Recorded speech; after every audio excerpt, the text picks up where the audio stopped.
Assalamualaikum warahmatullahi wabarakatuh.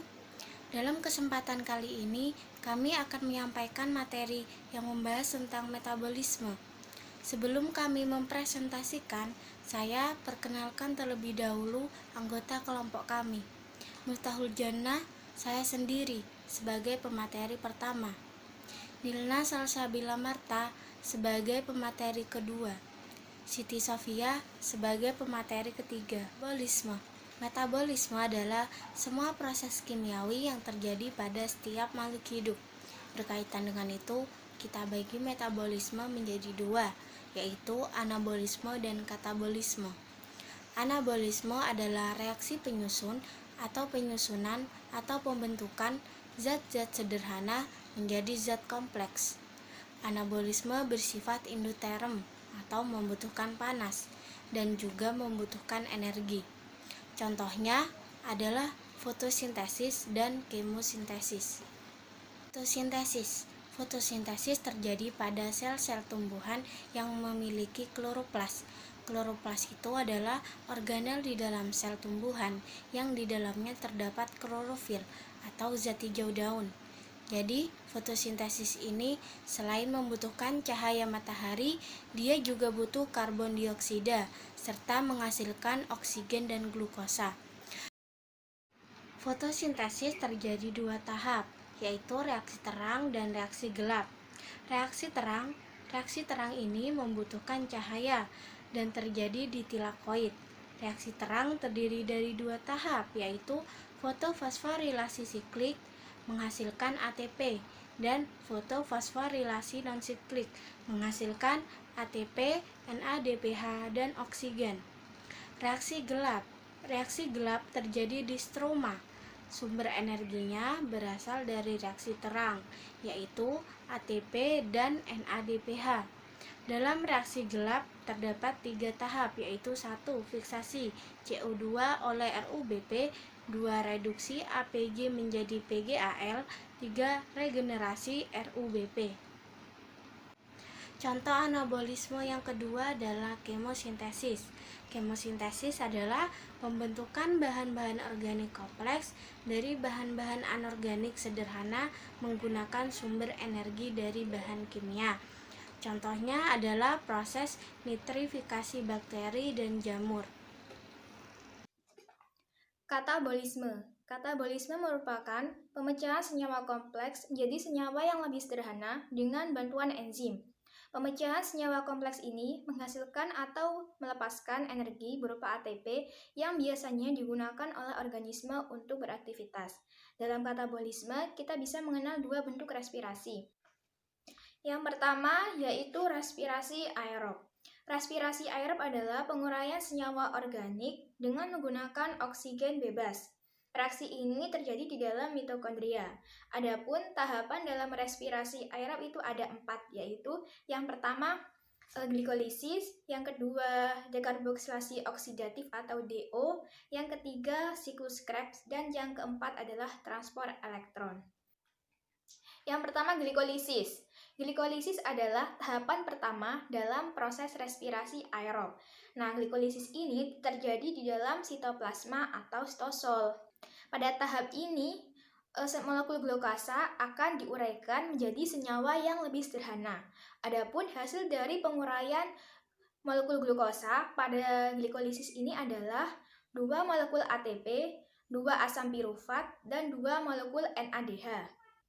Urutan proses glikolisis adalah yang pertama, molekul glukosa akan diubah menjadi glukosa 6-fosfat dengan bantuan enzim heksokinase. Pada tahap ini dibutuhkan ATP yang dapat melepaskan energi untuk diubah menjadi ADP. Kemudian, glukosa 6-fosfat diubah menjadi fruktosa 6-fosfat yang akan dikatalis oleh enzim fosfoheksosa isomerase. Tahap yang ketiga yaitu fruktosa 6-fosfat diubah menjadi fruktosa 1,6-bifosfat. Pada tahap ini akan dikatalis oleh enzim fosfofruktokinase dan memerlukan energi dalam bentuk ATP. Selanjutnya, fruktosa 1,6-bifosfat yang mempunyai 6 atom C dipecah menjadi gliseraldehid 3-fosfat yang mempunyai 3 atom C, serta dihidroksil aseton fosfat yang juga mempunyai 3 atom C. Pada reaksi ini dikatalis oleh enzim aldolase. Pada satu molekul dihidroksil aseton fosfat yang terbentuk selanjutnya diubah menjadi gliseraldehid 3-fosfat dengan bantuan enzim triosa fosfat isomerase. Gliseraldehid 3-fosfat selanjutnya diubah lagi menjadi 1,3-bifosfogliserat dengan bantuan enzim gliseraldehid 3-fosfat dehidrogenase. Pada tahap ini akan terbentuk NADH. Lalu 1,3-bifosfogliserat diubah menjadi 3-fosfogliserat dengan bantuan enzim fosfogliserat kinase. Energi yang dilepaskan dalam tahap ini dalam bentuk ATP. Selanjutnya 3-fosfogliserat tersebut diubah lagi menjadi 2-fosfogliserat dengan bantuan enzim fosfogliserat mutase. Kemudian 2-fosfogliserat tersebut diubah lagi menjadi fosfenol pirufat dengan bantuan enzim enolase. Nah, yang terakhir yaitu fosfenol pirufat yang terbentuk tadi diubah menjadi asam pirufat yang dikatalis oleh enzim pirufat kinase. Dalam tahap ini juga dihasilkan ATP. Itu adalah urutan dari proses glikolisis. Tahap yang kedua yaitu dekarboksilasi oksidatif atau DO yang berlangsung di dalam matriks mitokondria. Pada tahap ini, asam pirufat yang dihasilkan dari proses glikolisis tadi akan diubah menjadi asetil koenzim A. Setiap asam pirufat itu akan menghasilkan 1 asetil koenzim A, 1 NADH, dan 1 CO2. Karena tadi pada tahap glikolisis dihasilkan 2 asam pirufat, maka pada tahap DO ini akan dihasilkan 2 asetil koenzim A, 2 NADH, dan 2 CO2. Tahap selanjutnya yaitu siklus Krebs. Siklus Krebs adalah reaksi yang mengolah asetil koenzim A untuk menghasilkan energi langsung dalam bentuk ATP atau ADP, serta untuk menghasilkan elektron yang berenergi tinggi dalam bentuk FADH ataupun NADH. Hasil dari siklus Krebs ini yaitu ada 2 molekul ATP, 2 FADH, 6 NADH, dan 2 CO2. Adapun tahapan dalam siklus Krebs adalah sebagai berikut. Yang pertama yaitu penggabungan molekul asetil koenzim A dengan oksaloasetat yang akan menghasilkan asam sitrat. Dalam tahap ini dibantu oleh enzim asam sitrat sintetase. Kemudian asam sitrat tadi akan dibantu oleh enzim alkonise yang menghasilkan isositrat.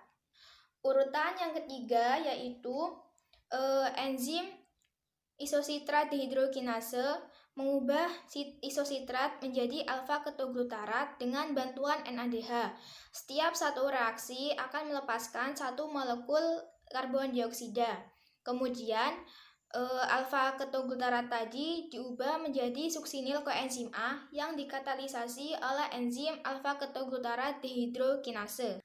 Selanjutnya yaitu suksinil koenzim A akan diubah menjadi suksinat dengan mengubah GDP plus PI menjadi GTP. GTP ini digunakan untuk membentuk ATP. Suksinat yang terbentuk tadi diubah akan didehidrogenasi menjadi fumarat dengan bantuan enzim suksinat dehidrogenase. Selanjutnya terjadi hidrasi atau penambahan atom hidrogen pada ikatan karbon ganda yang ada pada fumarat sehingga nanti akan menghasilkan malat.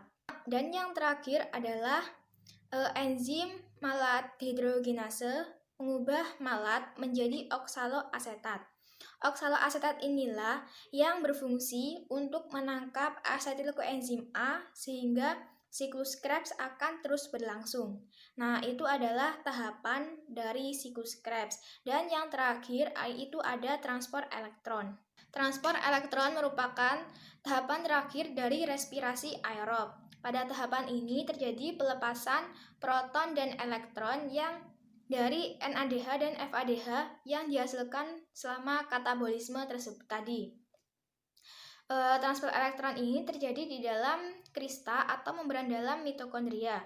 Adapun hasil akhir dari transport elektron yaitu 36 ATP, dan 6 H2O, sehingga dapat kita tarik kesimpulan dari keseluruhan proses respirasi aerob, baik itu glikolisis, DO, siklus Krebs, dan transfer elektron itu menghasilkan 38 ATP, 6 H2O, dan 6 CO2. Selanjutnya, selain respirasi aerob, juga ada respirasi anaerob. Respirasi anaerob adalah peristiwa respirasi yang tidak membutuhkan oksigen. Namun, dalam respirasi anaerob ini dibutuhkan glukosa yang digunakan sebagai substrat. Respirasi ini terjadi di dalam sitoplasma. Dan tujuan dari respirasi anaerob adalah menguraikan senyawa organik. Pada prosesnya, respirasi anaerob ini terdiri atas 2 tahap, yaitu glikolisis dan fermentasi. Pada fermentasi, proses yang terjadi adalah produksi energi dalam sel dalam keadaan anaerobik atau tidak ada oksigen. Assalamualaikum warahmatullahi wabarakatuh. Baik, saya akan menjelaskan materi sebelumnya yang sudah disampaikan oleh teman saya. Yang ketiga yaitu enzim. Enzim merupakan senyawa protein yang fungsinya untuk mempercepat reaksi kimia di dalam tubuh, namun tanpa ikut bereaksi. Karakteristik enzim terdiri dari yang pertama, mempercepat reaksi dengan memperkecil energi aktivasinya. Yang kedua, reaksinya bolak-balik. Yang ketiga, bekerja secara spesifik terhadap substratnya. Faktor-faktor yang memengaruhi kerja enzim. Yang pertama, suhu atau temperatur. Enzim bersifat termolabil, yang artinya aktivitas enzim dipengaruhi oleh suhu. Aktivitas enzim akan terus meningkat sampai batas suhu tertentu. Jika enzim berada di bawah suhu optimum, maka kerja enzim akan terhambat. Namun, jika suhu melebihi batas optimum, enzim dapat mengalami kerusakan. Yang kedua, derajat keasaman pH. Enzim memiliki pH optimum yang dapat bersifat basa maupun asam. Perubahan pH mengakibatkan sisi aktif berubah keefektifannya dalam membentuk kompleks enzim substrat, sehingga dapat menghalangi terikatnya substrat pada sisi aktif enzim. Yang ketiga, konsentrasi enzim dan substrat. Semakin besar konsentrasi enzim akan meningkatkan kecepatan reaksi. Kecepatan reaksi akan terus bertambah hingga tercapai kecepatan konstan, yakni jika semua substrat sudah terikat oleh enzim. Yang keempat, inhibitor terdiri dari 2, yaitu yang pertama, inhibitor kompetitif merupakan molekul penghambat kerja enzim yang bekerja dengan cara bersaing dengan sisi aktif enzim. Pengikatannya berlangsung bolak-balik, sehingga persentase penghambatan untuk tingkat inhibitor yang tetap menjadi kurang kalau substratnya ditambah. Yang kedua, inhibitor non-kompetitif. Inhibitor yang terikat pada sisi allocentric enzim disebut inhibitor non-kompetitif. Inhibitor non-kompetitif ini merupakan molekul penghambat kerja enzim yang bekerja dengan cara melekatkan diri pada luar sisi aktif enzim, yang dapat menyebabkan sisi aktif enzim berubah dan tidak dapat berfungsi lagi. Sekian dari kelompok kami, kurang lebihnya mohon maaf. Wassalamualaikum warahmatullahi wabarakatuh.